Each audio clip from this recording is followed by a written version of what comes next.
Tu comprends? C'est-à-dire que c'était le prix à payer. C'était le sacrifice que toi, tu devais faire. Te faire humilier. Te faire rabaisser. Pour que Dieu t'élève.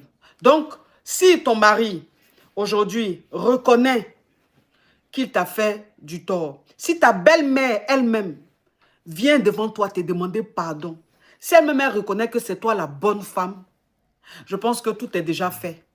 Eux-mêmes, ils ont reconnu. Ils sont venus demander pardon. Il faut leur pardonner. De la manière Dieu t'a béni en te donnant un enfant, si tu ne leur pardonnes pas, ça va ralentir ta bénédiction. Merci.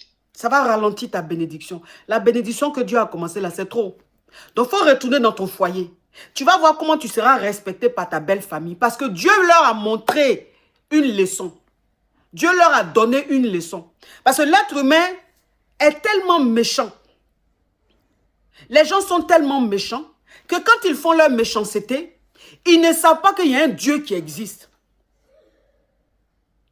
Il y a des gens qui ont tellement un cœur noir, qui sont tellement épris de haine, de jalousie, d'aigreur, que quand ils sont en train de faire leur méchanceté, ils oublient l'existence de Dieu. Ils oublient que c'est Dieu qui nous a créés.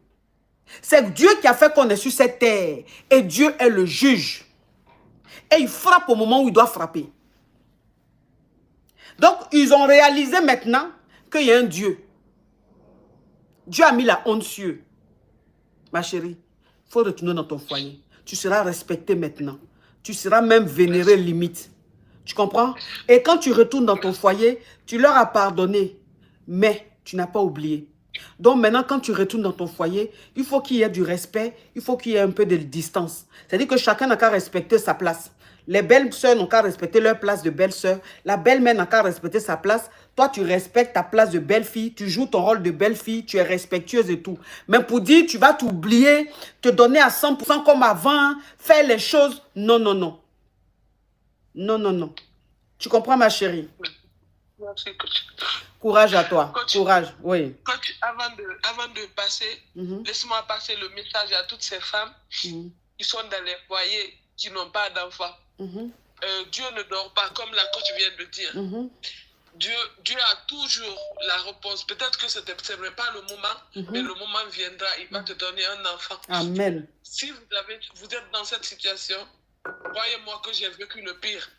Vous pouvez avoir un enfant. Il y a la chair de poule. Vraiment, priez Dieu, priez. Il va vous donner un enfant. Merci, coach. Oh, merci pour ce message. Merci. Merci pour ce message.